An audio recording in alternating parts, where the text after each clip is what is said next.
Students, last class में अपने digestive system के बारे में पढ़ा था स्टमक तक। स्टमक के बाद फूड एंटर करता है किसमें? स्मॉल इंटेस्टाइन में। उसके बारे में बात करते हैं। तो फिफ्थ पार्ट आपके डाइजेस्टिव सिस्टम का, दैट इज़ स्मॉल इंटेस्टाइन, छोटी आंत। जैसा कि नाम से पता चलता है, आंत छोटी आंत या स्मॉल इंटेस्टाइन, इसके डायमीटर के बेसिस पे इसका नाम पड़ा है। इसके लेंथ की बात करें तो लेंथ करीबन 3 मीटर के आसपास होती है। तो स्मॉल इंटेस्टाइन क्यों कहा? क्योंकि इसका डायमीटर जो है बड़ी आंत या लार्ज इंटेस्टाइन की तुलना में इसका डायमीटर कम होता है, इसलिए इसको स्मॉल इंटेस्टाइन कहा है। लेकिन लेंथ के मामले में बात करें तो अप्रॉक्स 3 मीटर के आसपास इसकी लेंथ होती है। स्मॉल इंटेस्टाइन के मेन 3 पार्ट होते हैं।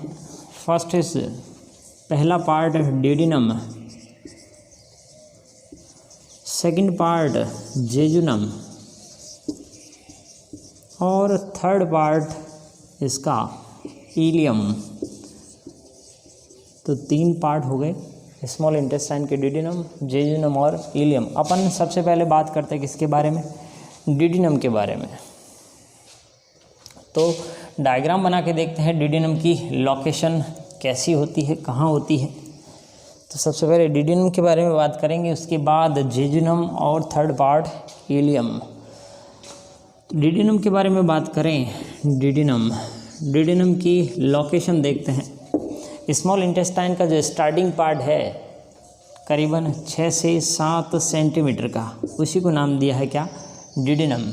जैसा कि अपने स्ट्रक्चर में देखा था, ये स्टमक था, ये ऊपर की तरफ इसोफेगस, और ये स्टमक, और ये स्टमक जो है कंटिन्यूस प्रेजेंट होता है किस फॉर्म में? ड्यूडेनम की फॉर्म में, स्मॉल इंटेस्टाइन की फॉर्म में। इसी पार्ट को अपन ने नाम दिया है क्या? ड्यूडेनम, जो करीबन 6 से 7 सेंटीमीटर लंबी होती है। इस ड्यूडेनम में यहाँ पर एक कॉमन डक्ट पाई जाती है, हेपेटोपैंक्रियाटिक डक्ट, जो लीवर और पैंक्रियाज की कॉमन डक्ट की ओपनिंग होती है। इस हेपेटोपैंक्रियाटिक डक्ट जब ड्यूडेनम में खुलती है, उससे पहले यहाँ पर भी इसका कनेक्शन होता है किसके साथ? पैंक्रियाटिक डक्ट के साथ। तो पैंक्रियाटिक डक्ट, पैंक्रियाज की जो ओपनिंग है वो क्या कहलाती है? Pancreatic duct. तो ये जो स्ट्रक्चर बनाया मैंने, ये किसका बनाया है? पैंक्रियाज का, और ये पैंक्रियाटिक डक्ट। और ये हो गई आपकी कॉमन डक्ट जो लीवर से आ रही है। ऊपर की तरफ स्ट्रक्चर बनाते हैं लीवर का। लीवर से पहले एक और डक्ट की ओपनिंग होती है यहाँ पर, दैट इज़ गाल ब्लैडर की ओपनिंग।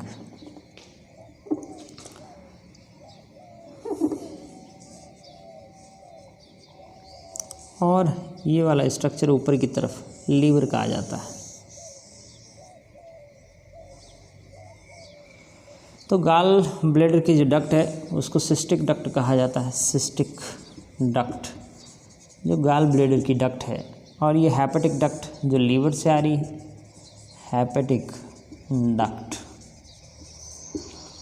और ये वाली पैंक्रियाज से आ रही है duct, that is pancreatic duct. और ये स्ट्रक्चर हो गया पैंक्रियाज का। ये स्टमक और ये लीवर और ये gall bladder, GB, gall bladder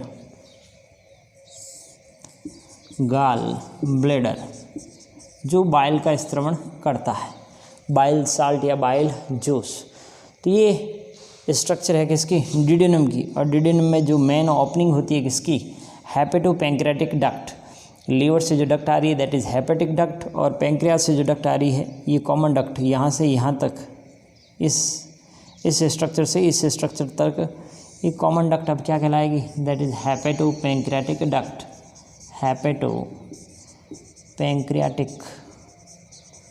duct. Liver और पैंक्रियाज की कॉमन ओपनिंग किसमें? ड्यूडेनम में। तो ये स्थिति होती है ड्यूडेनम की, जिसके साथ हेपेटोपैंक्रियाटिक डक्ट अटैच होती है, आकर उसकी ओपनिंग होती है। तो इस स्ट्रक्चर को पॉज करके वीडियो को अच्छे से बनाना है और समझना है कि स्ट्रक्चर है कैसा। इससे रिलेटेड आप अनदर इमेज भी देख सकते हो गूगल पे। तो आगे की फिजियोलॉजी देखते हैं अपन कि डिडिनम में होता क्या है। बात करें डिडिनम में फिजियोलॉजी की, तो जो डिडिनम है, डिडिनम, इस डिडिनम में एंट्री हो रही है किसकी, एंट्री हो रही है आपके हेपेटो पैंक्रियाटिक जूस की, हेपेटो पैंक्रियाटिक जूस, या जो भी एंजाइम्स प्रेजेंट है वो रिलीज हो रही है, उनकी एंट्री हो रही है किसके through, via hepato pancreatic duct, via hepato, hepato शब्द का अर्थ होता है लीवर से रिलेटेड, हेपेटो पैंक्रियाटिक डक्ट।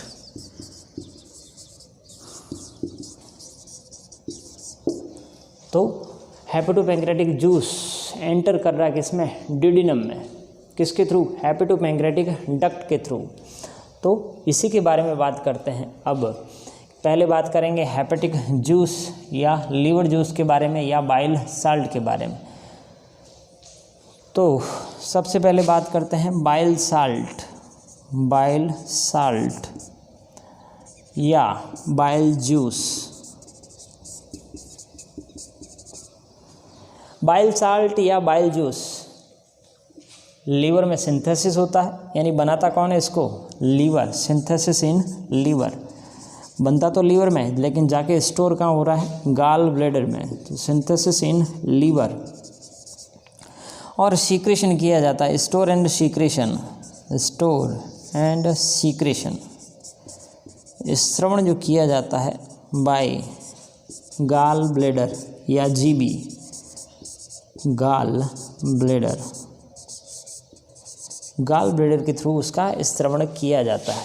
अभी अपन बात करें किसके बारे में, बाइल साल्ट या बाइल जूस के बारे में। इसमें किसी भी तरह का कोई एंजाइम नहीं है। It is a pseudo digestive juice, एक आधा अधूरा डाइजेस्टिव जूस है जिसमें मेनली साल्ट पाए जाते हैं, उनके बारे में बात करते हैं। तो बाइल जूस कहो चाहे बाइल साल्ट कहो, उसके बारे में बात करें तो बाइल साल्ट में कौन कौन से साल्ट प्रेजेंट होते हैं, mainly that is sodium, sodium taurocholate, sodium glycolate, sodium carbonate. इसके अलावा कोलेस्ट्रॉल को डाइजेस्ट करने के लिए भी साल्ट प्रेजेंट होते हैं, कोलेस्ट्रॉल, कोलेस्ट्रॉल, एस्ट्रेज, ये चीज़ें प्रेजेंट होती है किसमें, बाइल साल्ट में या बाइल जूस में। Phospholipase,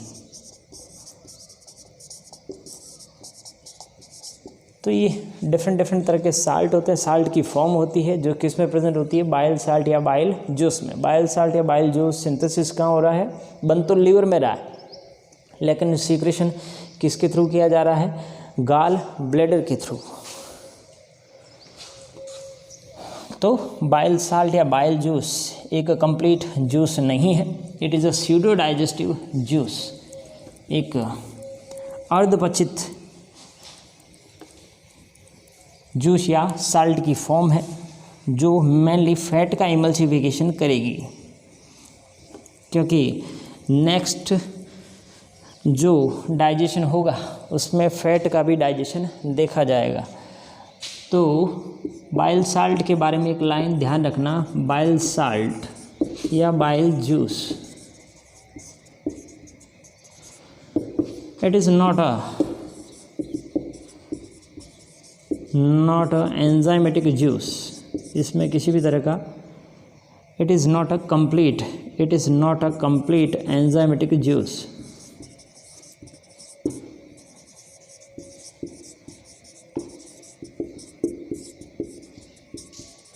it is pseudo digestive, यानी एक आधा अधूरा डाइजेस्टिव जूस होता है। It is a pseudo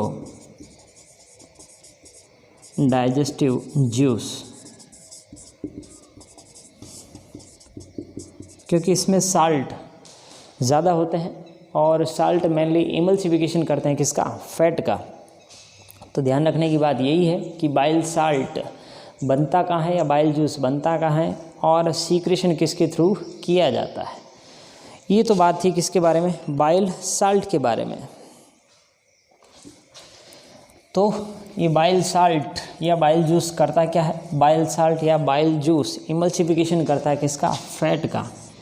emulsification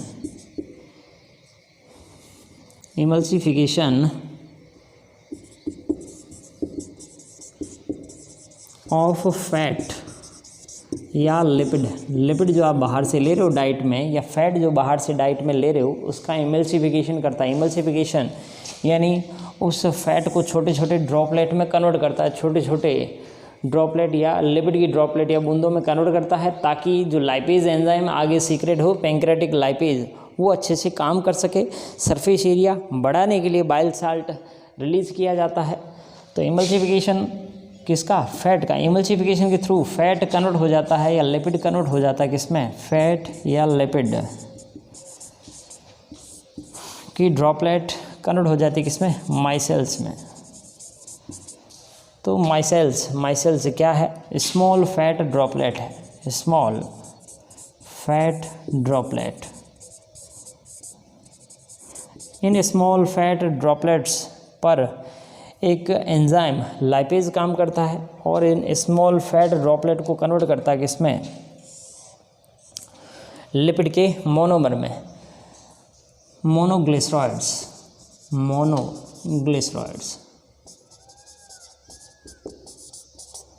कौन, दैट इज लाइपेज। तो लाइपेज अच्छे से काम कर सके, इसलिए सरफेस एरिया बढ़ाने के लिए फैट ड्रॉपलेट को, लार्ज फैट ड्रॉपलेट को कन्वर्ट किया जाता है किसमें, स्मॉल फैट ड्रॉपलेट में, जिनको नाम दिया अपन ने माइसेल्स। तो यहाँ तक ढंग से देखें, रिवाइज करें, कॉपी में नोट्स बनाएं। इसके आगे का जो डाइजेशन का पार्ट है वो अगले वीडियो में देखने को मिलेगा। Thank you.